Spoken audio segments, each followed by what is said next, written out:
राम राम जी। आत्ममंथन में आपका स्वागत है। बात कर लेते हैं मूलांक एक वालों के बारे में। स्प्रेड क्या कहता है? अच्छा कहता है तो आगे बढ़ जाओ, नेगेटिव कहता है तो मैं हूं ना आपको मोटिवेट कर रही हूँ, आपको समझा रही हूँ, आपको बता रही हूँ किस तरह से आपने आगे बढ़ना है।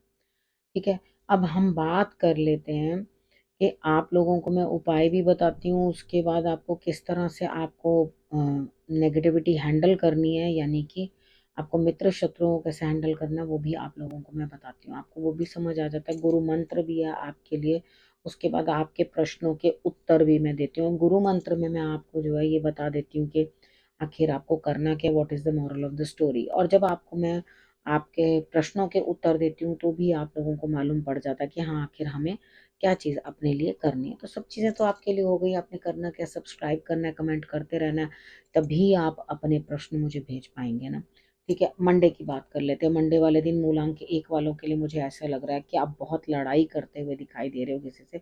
ये झगड़ा बहुत बढ़ जाएगा, तो थोड़ा ध्यान रखना है। आपको स्ट्रेस होगा, परेशानी होगी, जरा संभल के चलो, क्योंकि यहाँ पे मुझे ऐसा लगता है कि आपकी गलती के कारण ही कुछ ना कुछ आपको समस्या होगी। कुछ संभल के चलना। दिक्कत नहीं आए, हनुमान जी की आराधना अर्ली मॉर्निंग कर लेना। शंकर भगवान को आपने जल चढ़ा देना। ग्रीन कलर का कोई कपड़ा आपने उस दिन पहनना नहीं है, अवॉइड करना। ठीक है, आर्ग्यूमेंट से और अ, जैसे सामने से सामने जवाब देते हैं ना, उस चीज से बचना है, क्योंकि आप ही को भारी पड़ने वाला है ये दिन। ठीक है, उसके बाद ट्यूसडे की बात कर लेते हैं। ट्यूसडे वाले दिन मुझे ऐसा लगता है हैप्पीनेस। एक दिन थोड़ा गड़बड़ निकल रहा है, उसको जैसे तैसे मैनेज कर लो। जो उपाय बताए हैं वो कर लेना, और झगड़ा किसी से मोल मत लेना। अवॉइड करने की कोशिश करना, क्योंकि यहाँ डिस्कशन नहीं, मार पिटाई होने वाली है। उसके बाद ट्यूसडे की बात कर लेते हैं। ट्यूसडे वाले दिन मुझे ऐसा लग रहा है यहाँ भाग्य में कुछ बदलाव आ रहा है, कुछ चेंजेस आ रहे हैं। आपको सेलिब्रेशन करने का मौका मिलेगा, कोई होगा जिसकी वजह से आपको खुशी का अनुभव होगा।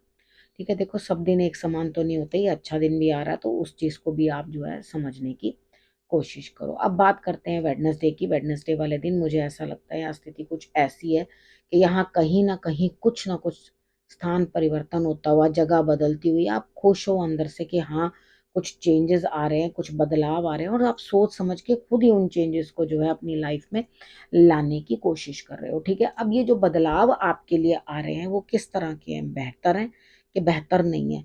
बिल्कुल मुझे ऐसा लगता है ये आपके लिए बेहतर आ रहे हैं। तो आपने जो भी कोई आपको यूनिवर्स कुछ ब्लेसिंग दे रही है या आपको कुछ प्राप्ति हो रही है, उसको रिसीव करने की कोशिश करो। घर में भी कुछ चेंजेस पॉसिबल है, अगर आप स्थान परिवर्तन बाहर कहीं नहीं कर रहे, ऑफिस चेंज नहीं कर रहे, ऑफिस की फर्नीचर चेंज कर सकते हो, अपना सिटिंग अरेंजमेंट चेंज कर सकते हो। घर के अंदर आप कुछ ना कुछ फर्नीचर की बदला बदली कर सकते हो। तो ये सब चेंजेस जो हैं बनते हुए दिखाई देते हैं आपके लिए। आप इन चेंजेस को करोगे। ठीक है, अब यहाँ पर थर्सडे की बात कर लेते हैं। थर्सडे वाले दिन मुझे ऐसा लगता है आप खुद सबका साथ ले रहे हो, सपोर्ट ले रहे हो, और अपने अंदर की जितनी भी नेगेटिविटी है उस सबको हैंडल कर रहे हो। बाहर की भी समस्याएं जो भी आपके लिए आ रही हैं उन सबको आप बखूबी निपटते हुए दिखाई देते हो। लेकिन यहाँ पर आप दूसरों का सपोर्ट भी लेते हुए दिखाई देते हो। जैसे आप किसी को कहोगे मेरे लिए ये करना, किसी को कहोगे आप मेरे लिए वो करना, तो वो आपके लिए सभी कुछ करते हुए यहाँ पर मुझे दिखाई देते हैं। ठीक है, अब फ्राइडे की बात कर लेते हैं। फ्राइडे वाले दिन मुझे ऐसा लगता है यहाँ स्थिति कुछ इस तरह की बनती हुई दिखाई देती है। देखो जीत तो मिलती हुई दिखाई देती है, लेकिन आप बहुत अकड़ के सब कुछ छोड़ के भागते हुए दिखाई देते हो। शाम तक जीत मिल जाएगी, घबराओ मत। पहले से रन छोड़कर भागो नहीं, यानी कि काम छोड़कर उसको भागना नहीं है, छोड़ना नहीं है, क्योंकि अगर आप छोड़ दोगे ना और इरिटेट होकर छोड़ दोगे उस काम को तो वो पूर्ण नहीं हो पाएगा। हिम्मत से डटे रहो, काम को करते रहो। यहाँ पे क्या होगा, आपकी जो इमोशंस है ना वो आपके ऊपर हावी हो जाएंगे, और आपको लगेगा कुछ नहीं है, मुझे छोड़ करके सब कुछ छोड़कर यहाँ से कहीं चले जाना चाहिए। बिल्कुल भी नहीं। आपको सक्सेस मिल रही है काम के अंदर तो रुक के सक्सेस लेते जाओ। ठीक है ना, उसके बाद चले जाना जहां आपका मन करे। मुझे नहीं लगता उसके बाद आप कहीं जाओगे। तो यहाँ अपने आपको मॉर्निंग में आपको लगेगा मूड अच्छा नहीं है या कुछ दिक्कत आई है या किसी काम को छोड़ना चाहिए, नहीं करना चाहिए। जब शाम तक आपको उसमें सक्सेस मिल जाएगी तो आप कहोगे भैया मैंने ऐसा सोचा ही क्यों। ठीक है, तो मॉर्निंग के अंदर आपने करना क्या है, आपने मंदिर चले जाना। अगर आज जा सको तो, वैसे लोग जाते ही हैं मॉर्निंग में मंदिर, ऐसा कुछ नहीं होता। तो आप थोड़ा सा दूध और उसके अंदर घर का निकला हुआ ही मक्खन थोड़ा सा उसके अंदर डालकर वो आप जो है मंदिर के अंदर अर्पण करके आ जाएं। ठीक है, उसके बाद बात करते हैं सैटरडे की। सैटरडे वाले दिन मुझे ऐसा लगता है यहाँ स्थिति कुछ आपकी ऐसी बनती है कि बच्चे के रिलेटेड कुछ ना कुछ काम करना है, लेकिन आपको समझ में नहीं आ रही कि मैं करूँ कैसे। यहाँ बच्चा तो आपको लगातार एक टांग के ऊपर ही खड़ा कराए हुआ है कि मेरे लिए ये करो, मेरे लिए वो करो, मेरे लिए वैसा करो, मेरे लिए वैसा करो। लेकिन यहाँ पर आपको किसी की सलाह लेनी चाहिए। अगर आप 3 नंबर वाले से किसी से बात कर लोगे तो आपके लिए रिजल्ट्स और बेटर आएँगे। ठीक है, कमर में कुछ ना कुछ दर्द या बोझिल होकर आप परेशान हो सकते हो, तो सलाह लेनी बहुत लाज़मी है आपके लिए, सलाह ले लेना। ठीक है, अब बात करते हैं संडे की। संडे वाले दिन मुझे ऐसा लगता है यहाँ स्थिति कुछ ऐसी है आपकी कि इधर आप 2-2 काम करते हुए, यानी कि मेहनत बहुत अधिक करते जा रहे हो और रिज़ल्ट टल रहा है। तो मेहनत आपको, मैं एक बात बताऊँ, एक ही जगह कॉन्सन्ट्रेट होके एक ही चीज़ के ऊपर मेहनत करो। ठीक है, रिज़ल्ट मिलेंगे नो डाउट, अभी नहीं तो कल। ज़रूरी तो नहीं होता ना हमें उसी दिन ही जो हम करें बस उसी चीज़ का हाथों हाथ जो है हमारे को हिसाब, हम डेली वेजेस पे थोड़ी ना काम करते हैं। ठीक है, यहाँ पर क्या चीज़ है, आप काम कर रहे हो, मेहनत कर रहे हो, उसको मेहनत का जो है आपको अभी नहीं तो रिज़ल्ट थोड़ी देर के बाद मिलेगा। बट आप अपने काम में लगे रहना, अपने काम को आपने डिले नहीं करना, छोड़ना नहीं है। बाकी ये क्या है, आप बहुत मेहनत कर रहे हो, वो चीज़ दिखाई दे रही है, लेकिन आपने करना पता है क्या है? आपने सबसे पहले ये चीज़ सोच लेनी है कि मैं एक जगह करूँगा काम तो भी मुझे उतना ही रिज़ल्ट मिलना है, 2 जगह काम करूँगा तो भी मुझे रिज़ल्ट उतना ही मिलना है। तो आपने यही करना है कि आप एक ही जगह फ़िलहाल के लिए काम करो, ठीक है? दोनों जगह इतना काम करने की आपको ज़रूरत नहीं है। अब उसके बाद जो टलता हुआ आपके लिए रिज़ल्ट आ रहा है, वो आपके अपने ही विचारों की वज़ह से आएगा।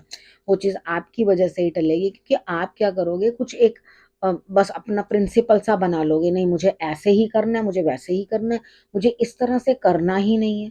तो फिर रिजिड बनोगे तो आपके काम में डिले तो 101% आएगी। ये रिजिड होना बंद करो, ये चीज़ आपके लिए जो है दिक्कत लेके आएगी। अब बात कर लेते हैं गुरु मंत्र की। देखो इस समय क्या है कि आपकी इमोशंस जो है ना वो बहुत ज़्यादा बढ़ चढ़ के जो है आपका दिमाग को घुमा रहे हैं। तो जब इतने ज़्यादा हाई इमोशंस होते हैं ना इंसान के, या तो वो बड़ा जोश में होता है, बहुत काम करने की कोशिश करता है, नहीं तो वो बड़ा उदासीन होता है, यानी कि एकदम डूबा हुआ होता है। ठीक है, दोनों तरह में कोई विशेष फैसला लेना नहीं चाहिए, क्योंकि इमोशंस जिस तरह के बढ़ते हुए दिखाई देते हैं वो दुःख ज़्यादा अनुभव होता हुआ दिखाई देता है मुझे, कि बाद में आपको चला, अरे भैया ये क्या हुआ, ये चीज़ क्या हो गई, मेरे लिए कितना मुश्किल है, मैं किस तरह से करूँ, क्या ना करूँ।